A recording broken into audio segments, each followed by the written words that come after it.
ನಮಸ್ತೆ ವೀಕ್ಷಕರೇ, LST tasty food ರೆಸಿಪಿಗೆ ಸ್ವಾಗತ. ಈ ದಿನದ ಸ್ಪೆಷಲ್ಲು ಶಾವಿಗೆ ಇಡ್ಲಿ. ಬಹಳ ಬೇಗ ಮಾಡ್ಕೋಬೋದಾದಂತಹ ಶಾವಿಗೆ ಇಡ್ಲಿನ ಹೇಗೆ ಮಾಡೋದೆಂದು ನೋಡಿಕೊಂಡು ಬರೋಣ.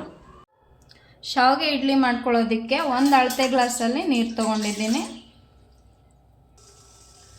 ಅದೇ ನೀರಿಗೆ ಸ್ವಲ್ಪ ಕಲ್ಲುಪ್ಪು ಹಾಕ್ತಾಯಿದ್ದೀನಿ. 1 ಸ್ಪೂನಷ್ಟು ತುಪ್ಪ ಹಾಕೊತಿದ್ದೀನಿ. ನೀರು ತೊಗೊಂಡಿರೋ ಗ್ಲಾಸಲ್ಲಿ ಅಕ್ಕಿ ಹಿಟ್ಟು ತೊಗೊಂಡಿದ್ದೀನಿ. ನೀರು ಕುದ್ದ ತಕ್ಷಣ ಅಕ್ಕಿ ಹಿಟ್ಟನ್ನ ಮಿಕ್ಸ್ ಮಾಡ್ತಾ ಹೋಗಬೇಕು.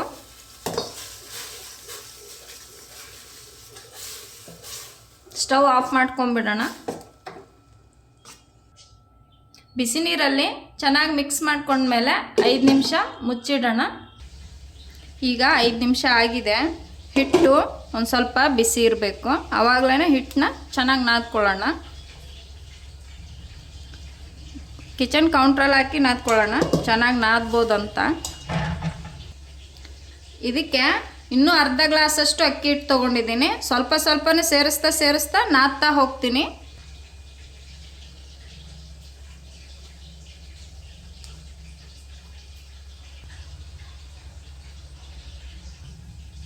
ಪೂರ ಹಿಟ್ಟು ಹಾಕ್ಕೊಂಡಿದ್ದೀನಿ ನಾನು. ನಿಮಗೆ ಎಷ್ಟೆಷ್ಟು ನೀರು ಬೇಕೋ ತಣ್ಣೀರನ್ನ ಸೇರಿಸ್ತಾ ನಾದ್ತಾ ಹೋಗ್ರಿ. ಹಿಟ್ಟು ಇಷ್ಟು ಸಾಫ್ಟ್ ಇರಬೇಕು, ಭಾಳ ಗಟ್ಟಿ ನಾದ್ಕೋಬೇಡ್ರಿ. ಜೋಳದ ಹಿಟ್ಟು ಹೆಂಗೆ ನಾದ್ತೀವಲ್ಲ ಹಾಗೆ ನಾದ್ಕೋಬೇಕು. ಈ ಥರ ಚಕ್ಲಿ ಮಣೆ ಇದ್ದರೆ ಚಕ್ಲಿ ಮಣೆ ತೊಗೋರಿ. ಈ ಥರ ಶಾವಿಗೆ ಒತ್ತೋ ಅಂಥದ್ದು ಇರುತ್ತೆ ಅದರಲ್ಲಿ. ಅದನ್ನು ನೀಟಾಗಿ ಎಣ್ಣೆ ಹಚ್ಕೊಂಡು ರೆಡಿ ಮಾಡಿ ಇಟ್ಕೊಳ್ಳೋಣ. ಇವಾಗ ನಾದ್ಕೊಂಡಿರೋ ಹಿಟ್ಟನ್ನ ಈ ರೀತಿ ತೊಗೊಂಡು ಇದಕ್ಕೆ ಬೇಕಾಗೋಷ್ಟು ತೊಗೊಳ್ಳೋಣ. ಅದಕ್ಕೆ ಸ್ವಲ್ಪ ಎಣ್ಣೆ ಹಚ್ಕೊಂಡು ತುಂಬ್ಕೊತಿದ್ದೀನಿ. ಇದಕ್ಕೆ ಮಿಕ್ಕಿರೋ ಹಿಟ್ಟು ಆರದೇ ಇರೋ ರೀತಿ ಮುಚ್ಚಿಡ್ರಿ. ಒಂದು ಇಡ್ಲಿ ತಟ್ಟೆ ತೊಗೊಂಡು ಅದಕ್ಕೆ ನೀಟಾಗಿ ಎಣ್ಣೆ ಸವರ್ಕೊಂಡಿದ್ದೀನಿ. ಇವಾಗ ಶಾವಿಗೆನ ರೌಂಡಾಗಿ ಒತ್ತುತ್ತಾ ಇದ್ದೀನಿ. ಹೀಗೆ ಎಲ್ಲನೂ ತುಂಬಿಸ್ತೀನಿ. ಈ ಥರ ಎಲ್ಲ ಸಾಚೆಗಳಿಗೂ ಶಾವಿಗೆನ ಹಾಕ್ಕೊಂಡು ರೆಡಿ ಮಾಡೋಣ.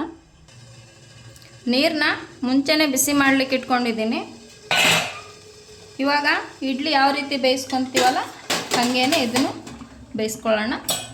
10 ನಿಮಿಷದವರೆಗೂ ಬೇಯಲಿ.